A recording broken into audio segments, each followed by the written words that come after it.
Hi, I'm Mitchell Smith, Director of the Penn State School of International Affairs. In the immediate aftermath of the outbreak of the devastating conflict between Israel and Hamas, we held an open public forum for the broader community in which our objective was to inform and analyze the events taking place in the Middle East.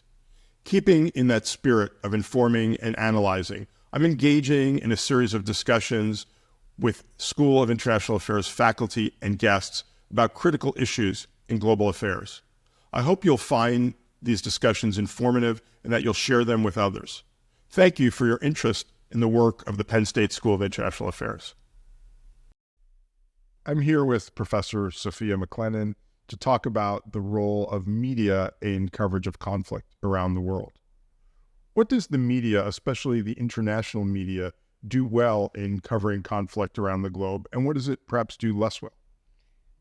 It's a really, really big question, right? So the first thing to think about is, what is the international media itself? So we want to recognize that most media is coming to us from two separate sources, one being state-funded media and the other corporate. And then, of course, we have the whole subset of citizen media, alternative, less revenue-building media. So in order to have a good answer to that, we have to kind of zoom out and start to also ask ourselves how those previously separate spheres are actually interconnected. So let me just give you one example. Take a media, what seems like a media outlet that's giving you information about Ukraine. Let's call it Ukraine Today. And you go online, you get information, you think, wow, I'm learning something about Ukraine. But it turns out what you're learning is something that's coming to you that's been funded by Russia. Mm-hmm. So you have what appears potentially like an independent media source, but is actually a state-funded propaganda tool. So those sorts of cross-pollinations are so extreme that it's very difficult to determine, again, like what's the source. So that's one problem we have. The second is that almost all media has an agenda. If it's state-funded media, it's almost always going to be supporting the state that's offering its funding. You have examples like BBC, which are really well-respected and which do tend to report in ways that we think of as objective and neutral. You have also NPR, which generally people have the same opinion of. But then you have more corporate examples which can do some of the same kinds of things, offer a more neutral, balanced perspective. On the other hand, though, most of the time we see issue framing in the media, which is going to sort of spin the story in a particular way. It's extremely difficult in conflict reporting not to have a media already sort of sympathetic to one side or the other. The issue is perhaps maybe one side is more sympathetic than the other, so maybe we don't mind. But in many conflicts, that it makes it very difficult for us to get the kind of detail that we want. We're seeing this, for example, particularly in coverage over what's happening in Israel and Gaza, because you sometimes get, what I find interesting is you get reporting that talks about Israel Gaza or Israel Hamas or Israel Palestine, even in the framing of which of the opposing concepts, right, we have to Israel. You're already learning what the media source thinks about the issue. So I want to return in a little bit to the issue of the media that's state-sponsored or has a clear perspective. But let's talk first about the corporate media and media that at least purports to be and attempts to be neutral in its reporting.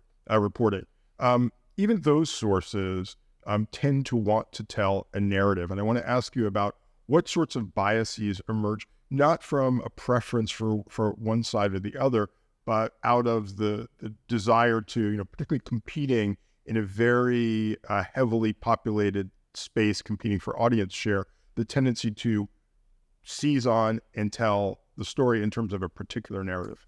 Yeah, that's actually a really great question, because if you look at it and zoom out, you think, well, the state-sponsored media follows a fairly predictable sort of impulse and what they're going to report, whereas the corporate media is a little more potentially confusing. So I like to tell the story of CNN and talk about what I like to call the Baywatch factor. So the first problem with CNN was that it was launched as a 24/7 news source. Mm-hmm. Well, it turns out we don't have 24/7 of news. So CNN built in what we are so used to today, which are panels of experts. And so rather than just give, here's the facts, here's the situation, now you get so much more, here's one side's take, here's another side's take, watching people fight about things. The bad thing for that, particularly for democracy, is that you're not giving the public a chance to hear information, form an opinion. Instead, you're having the opinion projected at you and you emote to it. So that's the beginning of that. But then we add in the Baywatch factor, which is that suddenly with cable, you had, well, I could watch Baywatch. Some people won't remember Baywatch. It's dating myself. But still, the idea that you have something sort of more entertaining as an option. CNN starts increasing the amounts of images. You can actually track it in very direct ways to how many sort of different sources of information you're getting at a particular time while you're watching the screen. And then you add in what happened after 9/11, which brought in the running tickers across the bottom. That had been a sports thing. Now it's all the time in news. So you have like 4 different things. And what it is CNN wants you never to turn it off. It actually is less invested in the information it's giving you and more invested in getting you attached to it. And so what you have is in the corporate media, an ongoing battle for eyeballs.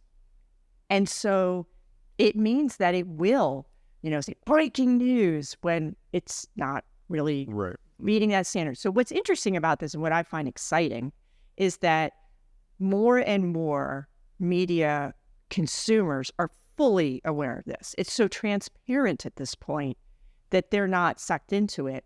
And in my research, I see a very clear breakdown across generations as well.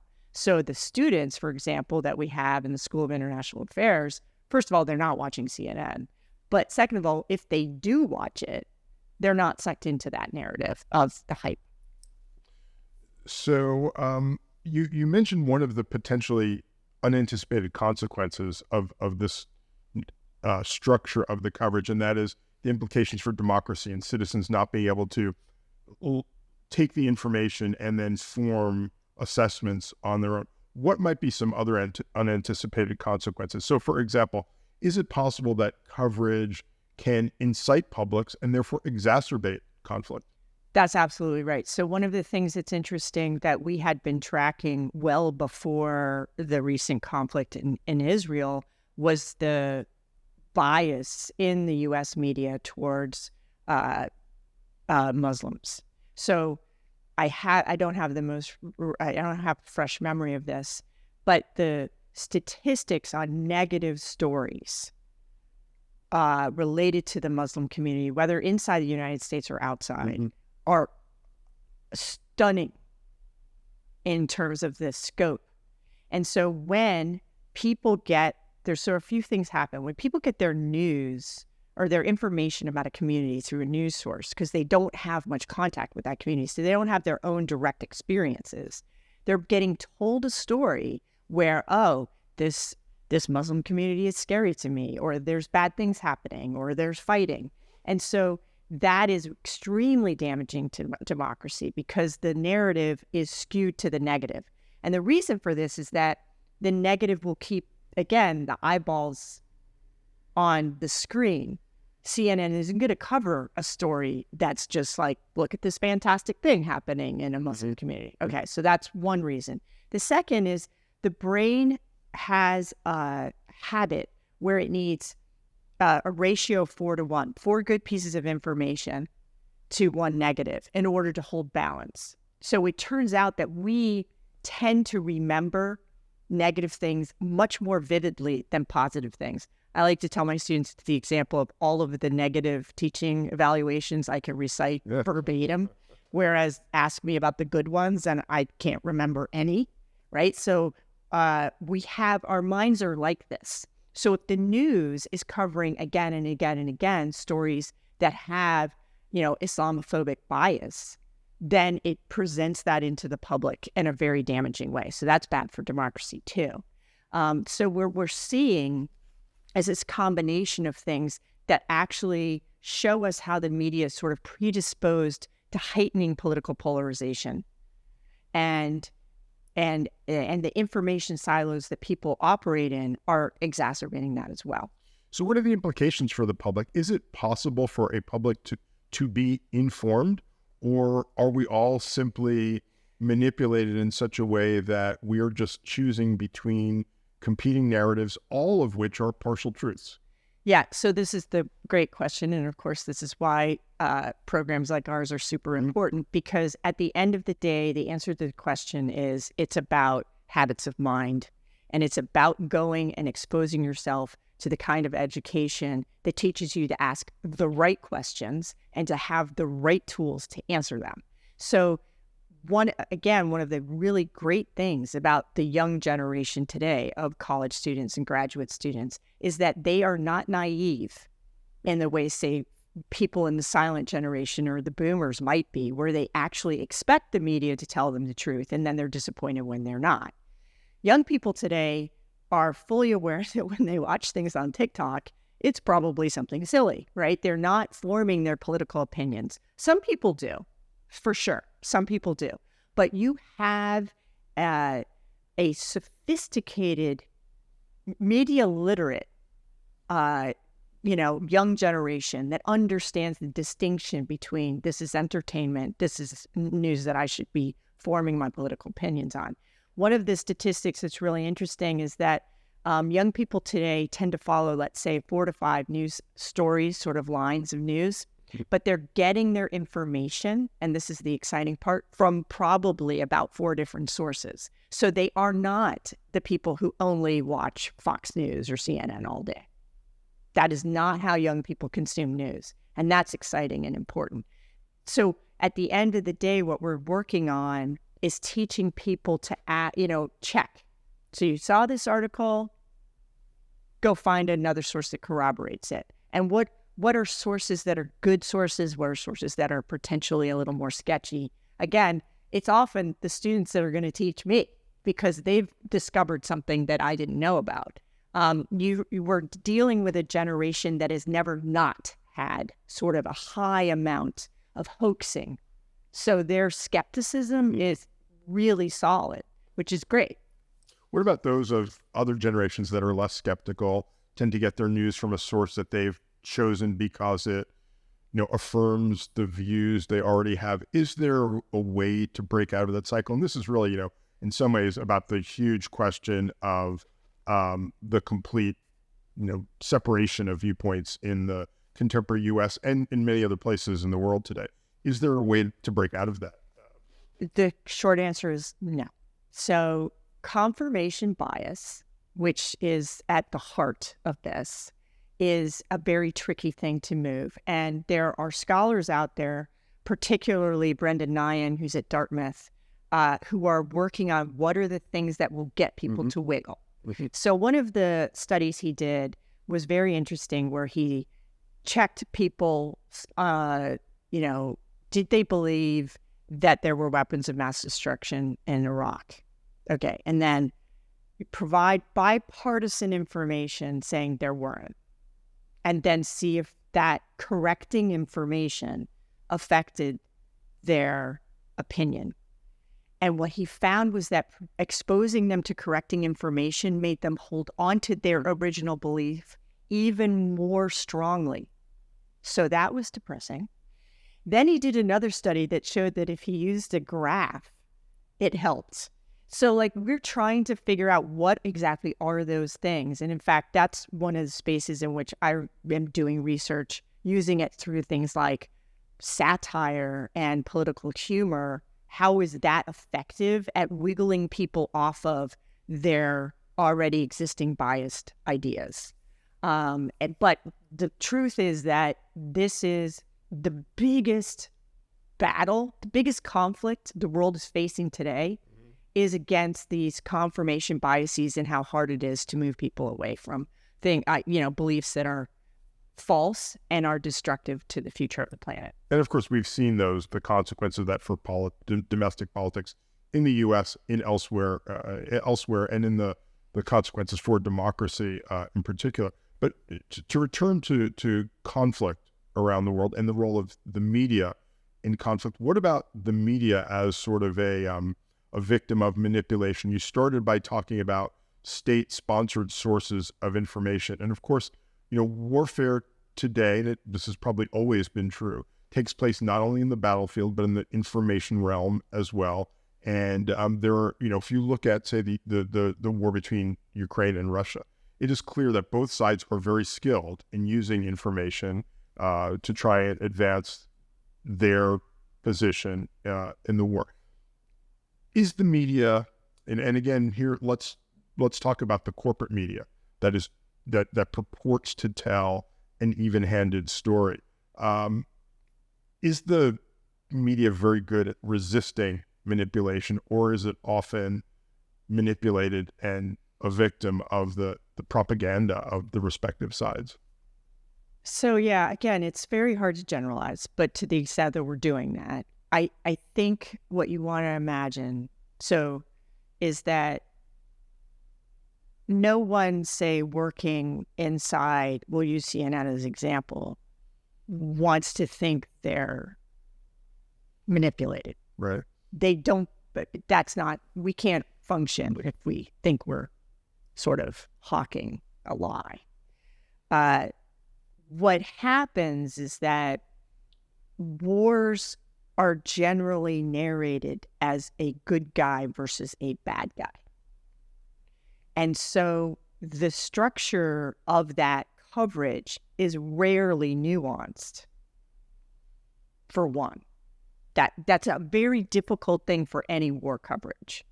The second thing is that you will have two competing media versions of the war, typically one where one side, let's say Russia's the good guy and Ukraine is problematic and hosting Nazis and whatever that story is, right? And on the other side, right, where Ukraine is a sovereign country, has been invaded, this is about them, right? So you get two sides of it, but you rarely get anyone sort of zooming back out and saying, well, here's some of the issues at stake. And, because again, that coverage isn't particularly gonna maybe be as exciting for people. So that's one of the issues that we see a lot in war coverage, which is this incapacity to project any nuance into the story. And so if you were to give advice to those who would like to be informed, who are striving to be informed in a world that's fraught with traps that one could fall into in garnering information, what would your advice be? Is it simply about diversifying the sources of your news, or is there more to it than that? I mean, obviously diversifying sources is really good. And in fact, reading sources that you don't agree with is also extremely valuable, if for no other reason than to see how other people's stories are getting structured, because that's helpful. One of the things that I encourage people to do is not just to read the 800, 1,000 word piece, but try to find the policy papers, try to find the, white papers that are behind some of this reporting, and go ahead and dig into that. If you, again, that's the nerd, right? That will do that. But those are, if you really want to understand an issue, you're going to have to go beyond 1,000 words. So that's one thing.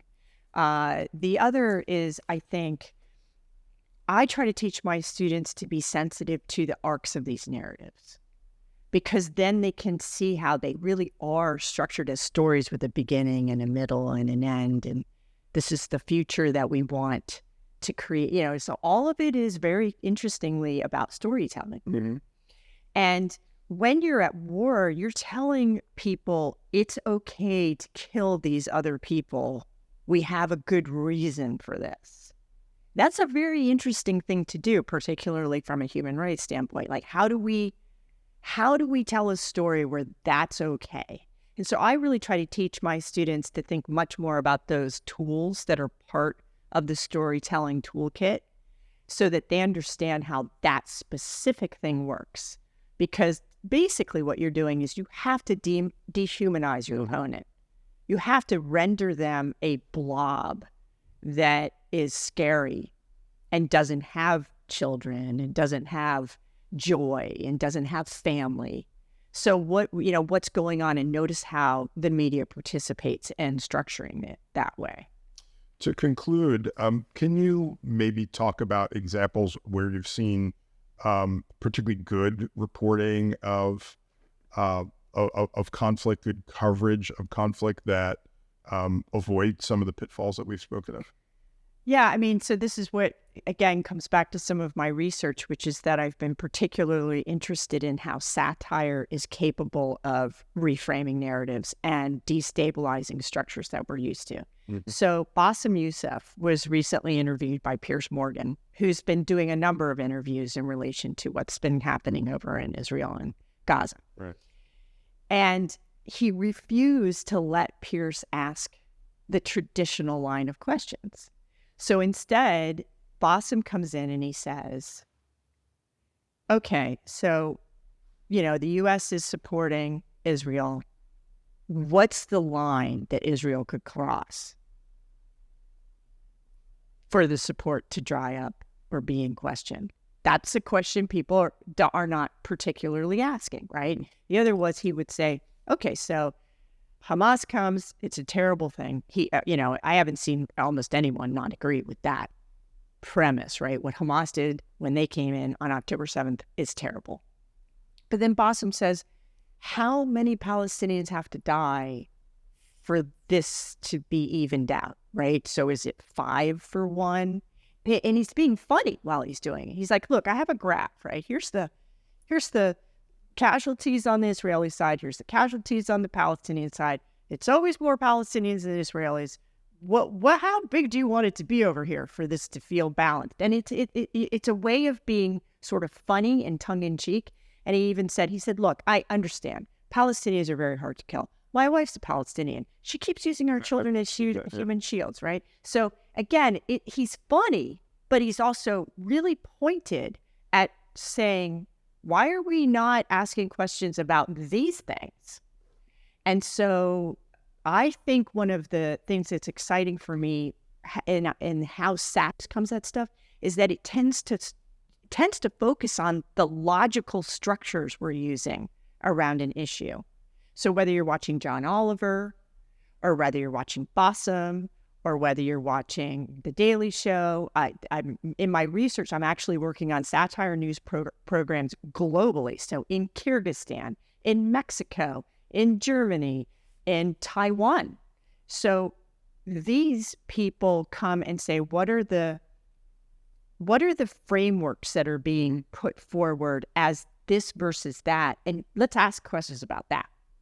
And no, that's really interesting. How is it that those frameworks are replicated from one news source to the next? Why, does this sort of conventional line of questioning emerge and get replicated? And I guess my final question then is, can you think of news sources that are breaking out of that, or reporters that are breaking out of that? Obviously, Piers Morgan is not one, but they're really asking different sorts of questions and questioning the way in which the questions are being asked. Yeah, I mean, so let's zoom out for 1 second. One of the things that's interesting as a general pattern for satire news is that it's lining up exactly with the kinds of biggest threats we have, right, to critical thinking and politics, which is false narratives and bad logic. Mm-hmm. So satire is particular. So the neuroscientists are telling us as we enter into new election cycles, the most damaging thing for citizenry is false narratives and bad logic. So we know this. So they're looking at things like what they call gamification, right? And also pre-bunking, which is explaining like sort of getting the mind used to. It's like taking the mind to the gym so that you're ready for this thing that's going to come at you. Satire news it works in that space. And that's just because historically, that's what satire's always done. The court jester manages to get the king to rethink something without realizing that actually the court jester made the king look stupid, right? So it's very creative because it doesn't come right out. So for example, you say something to me and I say, that's a stupid binary. Well, now you're not going to listen to me because I've insulted you, et cetera, et cetera. But if I do it through satire, I can destabilize the binary in a creative and fun way. So we know that that's working. What's interesting is that you do have these creative, insightful, younger journalists that incorporate some of that sort of sassy, I'm not sure I'm gonna, fall into this pattern. And there's places like The Intercept that publish much more critical things. Honestly, I really think Al Jazeera has some really fantastic reporting. So it really varies, again, on who's doing it, but you have particular people out there that are getting ahead of this, right? So the exciting thing in the media space is that by the social media has allowed for a lot of independent journalism and also investigative journalism through these outlets that are less sort of, again, mainstream. That's sort of the breakdown where you can find some really great stuff. And do you think some of those outlets actually have learned lessons from satire? I know they have. Yeah, that's part of what what I work on is watching those patterns. And one of the things that we're seeing, for example, is the satire effect has rippled again globally. I mean, when you have a satire news show in Nigeria and, you're seeing, and, in Zimbabwe, they're using satire for activism. We're seeing something interesting happening, which is, again, like a topic for another conversation about why that's spread that way. But one of the reasons is that it allows you to exercise your critical thinking while enjoying yourself, which when you go back to talking about things like war and conflict, some people just say, oh, no. So I will point out there's a Palestinian version of The Onion. It's called Al Hudud, and it's very, very interesting. And they have an English thing, and one of their recent articles was like, people following Israel have a new lesson in moral relativism. It's very interesting stuff. And they also have pieces, again, that, it's all about reframing those questions, right? So, and there's fantastic satire coming out of Israel, too. So people can see both, both sides of the conflict producing satirical commentary that's asking the public to rethink the ways in which these stories have been sold to them. Well, let's take an opportunity in the future to come back and talk about the spread of satirical commentary around the globe and its political significance. So thank you, Professor Sophia McClennen. Thank you.